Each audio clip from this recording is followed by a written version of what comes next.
Hello student. तो आज की इस वीडियो में आज मैं कक्षा 9वीं वाले विद्यार्थियों को प्रश्नावली 1.10 के प्रश्नों को बताने वाला हूँ।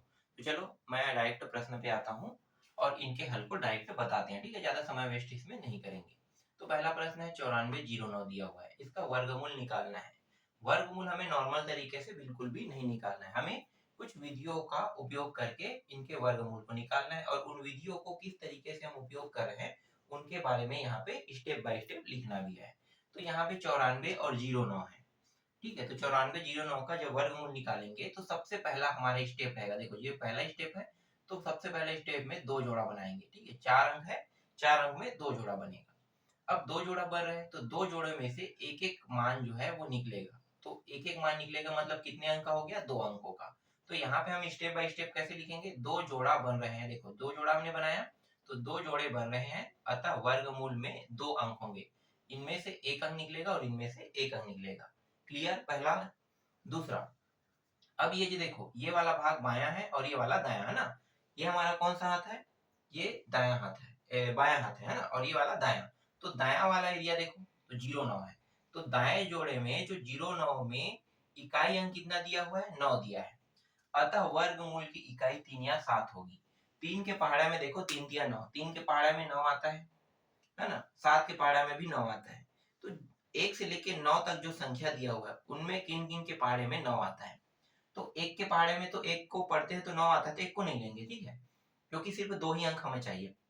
तो एक अंक 3 हो रहा है और एक अंक 7 हो रहा है। तो 3 और 7 जो है इनके पहाड़े को अगर पढ़ते हो तो 9 कहीं ना कहीं आ ही जाता है ना। 7 सत्ते 49, 37 सत्ते 49, 3 तिया 9।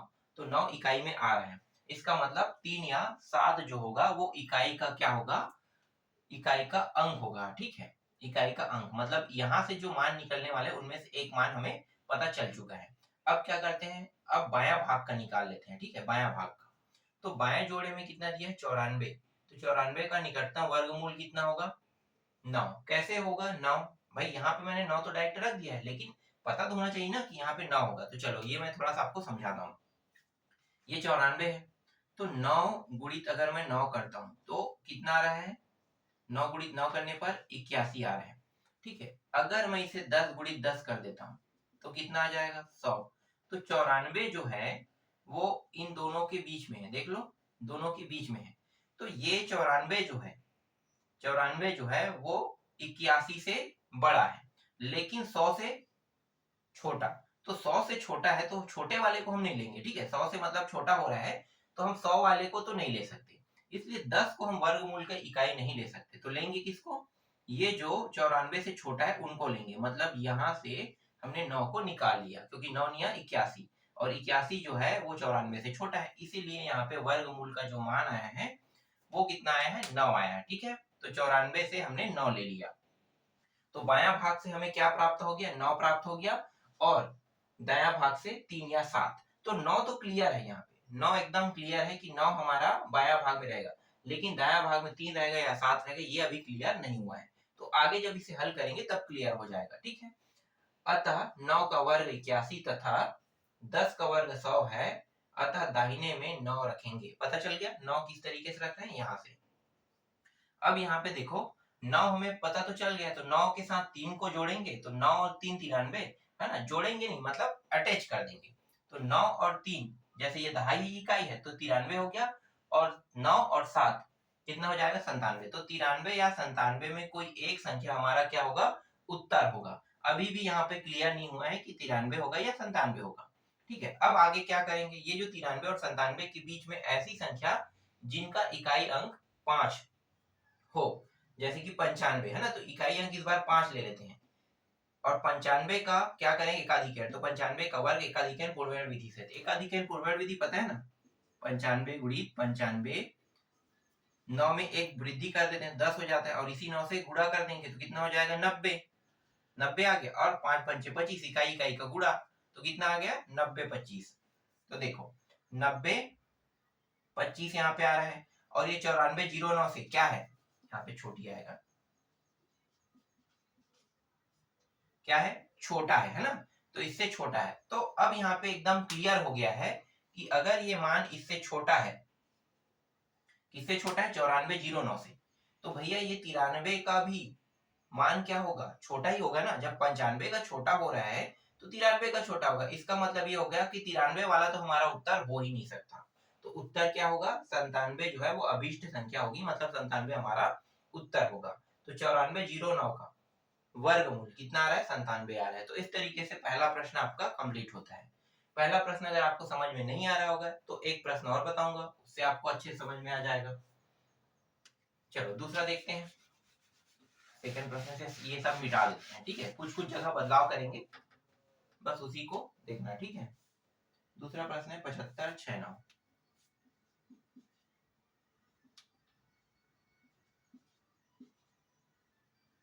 ये आपका दूसरा प्रश्न है, ठीक है। दूसरा प्रश्न सबसे पहले क्या करना है, दो जोड़ा बनाना है, ठीक है। ये देखो दो जोड़े बन रहे हैं ना, अतः वर्गमूल में 2 अंक होंगे। तो एक अंक यहाँ से, एक अंक यहाँ से, 2 अंक हो गया।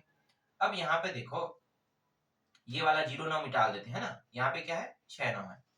दाएं जोड़े में 6 9 में इकाई कितना है, 9 दिया है यहाँ पे। तो इकाई 9 है, इसका मतलब 3 या 7 तो उसका इकाई अंक ही होगा। मतलब यहाँ पे जो इकाई प्राप्त होगा वो 3 या 7 ही रहेगा। क्लियर। अब बाएं जोड़े देखते हैं, तो बाएं जोड़े में कितना दिया हुआ है भाई, 75। तो यहाँ पे मिटा के से 75 कर देते हैं। तो 75 का निकटतम वर्गमूल कितना होगा, निकाल लेते हैं। वही वर्गमूल हमें पता नहीं, निकालना पड़ेगा ना। तो 75 का वर्गमूल कितना होगा, ये आ जाएगा 8 गुणित 8, है ना 64। 9 गुणित 9 कितना हो जाएगा, 81। तो 81 तो ज्यादा हो रहा है ना 75 से, तो हम लोग किसको लेंगे, 8 को लेंगे, ठीक है। तो यहाँ पे निकटतम वर्गमूल क्या हो गया, 8 हो गया। क्लियर, पता चल गया ना क्यों हम लोग 8 ले रहे हैं यहाँ पे, क्योंकि 8 गुणित 8 करेंगे तो 64 है, 9 गुणित 9 करेंगे तो कितना आ रहा है, 81। तो 81 75 से ज्यादा हो रहा है, तो हमें ज्यादा वाले को नहीं लेना है, कम वाले को लेना है। तो 8 गुणित 8, तो इसका इकाई मतलब जो इसका वर्गमूल रहेगा वो कितना होगा, 8 वर्गमूल रहेगा। अतः यहाँ भी बदलाव करेंगे, 8 का वर्ग बराबर 64, और यहाँ भी बदलाव करेंगे, 9 का वर्ग बराबर 81 है। अतः इसके दहाई का अंक क्या हो जाएगा, 8 हो जाएगा, ठीक है। देखो जो जो मान इससे पहले वाले में थे ना, वही से हमने क्या कर दिया, बदलाव बस कर दिया, है ना। तो बदलाव करते जा रहे हैं। अब यहाँ पे हमारे पास दो मान आ रहे हैं। दहाई अंक क्या है, 8 है, तो ये इन दोनों में दहाई अंक, और इकाई अंक क्या है, 3 है और एक 7 है। तो हमारा जो उत्तर है 83 या 87 में से कोई एक हमारा क्या रहेगा, उत्तर रहेगा। फिर आगे जब हल करेंगे तो अब 93, यहाँ पे फिर 93 नहीं है, ये सब 83 है और ये 87 है, के बीच में ऐसी संख्या लेते हैं तो ये 85 हो जाएगा, और ये भी 85 का वर्ग हो जाएगा। मतलब जिनकी इकाई 5 हो, 85 है, और 85 का वर्ग एकाधिकरण पूर्वण विधि से। तो 85 का वर्ग निकाल लेते हैं, तो 85 गुणित 85, तो 8 एक 9 है ना, 9 गुणित 8 72, और ये 5 पंचे 25। तो 72 25 यहाँ पे आ रहा है, तो यहाँ पे मिटा देते हैं। ये रहा भैया 72 25, और मेन क्या है 75 69। तो ये जो 72 25 है, ये 75 69 से क्या है, छोटा है ना, छोटा। तो इसका मतलब क्या होगा, इसका मतलब 83 तो आ ही नहीं सकता उत्तर में। क्यों, क्योंकि ये 85 का वर्ग है, और 85 से छोटा 83 है। तो 83 है, इसका मतलब 85 तो होगा नहीं। तो यहाँ पे उत्तर क्या होगा, 87 होगा, ठीक है। उत्तर हमारा क्या रहेगा, 87 होगा। तो ये रहा आपका उत्तर, ठीक है। इस तरीके से अब इसको क्या करना है आपको, यहाँ पे ऊपर में कर देते हैं, 75 69 बराबर 87 इसका उत्तर है, ठीक है। इस तरीके से यहाँ पे हमने बदलाव कर दिया। तो पूरा उत्तर स्टेप बाय स्टेप मैंने आपको समझा दिया। चलो एक प्रश्न और देख लेते हैं, तीसरा, ठीक है। जो जो बदलना है उसे मैं यहीं पे मिटा देता हूँ, ठीक है। ये बदलाव होगा, यहाँ पे बदलाव होगा, ये इकाई अंक यहाँ भी बदलाव होने वाला है, यहाँ भी होने वाला है। जितने जगह नंबर दिया है ना, बस उसको बदल देते हैं। यहाँ भी नंबर दिए हुए हैं, यहाँ भी बदलाव होगा, यहाँ भी बदलाव होगा, यहाँ भी सब सेम रहेगा। बाकी बदलाव होने वाले बस को टॉपिक को हम क्या करें, 5 तो रहेगा, वो बदलाव नहीं होगा। यहाँ पे बदलाव होगा और यहाँ पे, ठीक है। और ये उत्तर में, और कहीं होगा तो बाद में बदल देंगे, ठीक है। तो इस बार का जो प्रश्न है 82 81 दिया हुआ है, 82 81, ठीक है। सबसे पहले क्या करना है, दो जोड़ा बनाना है, दो जोड़ा बना दिए। अब दोनों में से एक एक अंक इनका मान निकलेगा, मतलब जो वर्गमूल होगा वो 2 अंकों का होगा। हो गया पहला स्टेप। दूसरा स्टेप, दाएं जोड़े क्या 81, तो 81 को यहाँ पे रख देते हैं, ठीक है। 81, 81 में इकाई अंक को अगर देखते हैं तो देखो यहाँ पे एक आ रहा है, एक आ रहा है तो एक या तो 9 के पहाड़े में आता है ना, या तो 1 के पहाड़े में आता है। तो 1 और 9, तो यहाँ पे इकाई अंक 1 है, इसका मतलब क्या है, इसका मतलब यहाँ पे 1 या 9, इन दोनों में से कोई एक इकाई का अंक होगा। ठीक, अब बाएं जोड़े पर आते हैं, कितना है भाई, बाएं जोड़े 82 है, तो 82 जो है वो किसका निकटतम है, 9 नी 81 है ना, तो 9 का निकटतम, जिसका वर्गमूल 9 आ जाएगा। ठीक है, तो यहाँ पे लिख दो 9 का वर्ग बराबर 81, और 10 को भी करना पड़ेगा हमें, 10 का वर्ग 100, तो ये 100 से अधिक हो रहा है, इसीलिए 9 जो है इसका वर्गमूल है, 9 का वर्ग 81 हो रहा है, और ये वाला जो है ये ज्यादा हो रहा है, तो अभी से हमें यहाँ पे लिखना पड़ता है ना, तो ये ज्यादा है कह के बता रहे हैं। अतः इसके दहाई का अंक क्या होगा, 9। ठीक है, जो वर्गमूल 9 होगा कह रहे हैं, वही दहाई अंक भी 9 होगा। अब यहाँ पे 9 जो है एकदम फिक्स हो चुका है, तो एक को जोड़े, एक को लगाएंगे और 9 को लगाएंगे। ठीक है, 91 या 99 में कोई एक हमारा क्या रहेगा, उत्तर रहेगा। फिर से यहाँ पे 91 और 99 ले लेते हैं, फिर यहाँ पे 95, क्योंकि इन दोनों के बीच का मान 95 और यहाँ पे 95 का वर्ग, एक अधिक ऐड करेंगे तो कितना आ जाएगा, 90 25 आएगा, और ये कितना है, 82 81। तो देखो ये जो संख्या है 90 25 82 81 से क्या है, यहाँ पे बड़ी लिखेंगे, ठीक है, बड़ी है, तो हमारा जो उत्तर है वो 99 होगा कि 91 होगा। तो आपको पता चल गया है कि जब ये 95 का वर्ग इससे बड़ा है, इसका मतलब 99 तो हमारा उत्तर हो ही नहीं सकता, ये तो और बड़ा हो जाएगा। तो इसका मतलब क्या होगा, इसका मतलब ये होगा कि जो 91 है वही हमारा क्या होगा, उत्तर होगा। तो इसका जो उत्तर आ रहा है वर्गमूल का, वो आ रहा है 91 आ रहा है।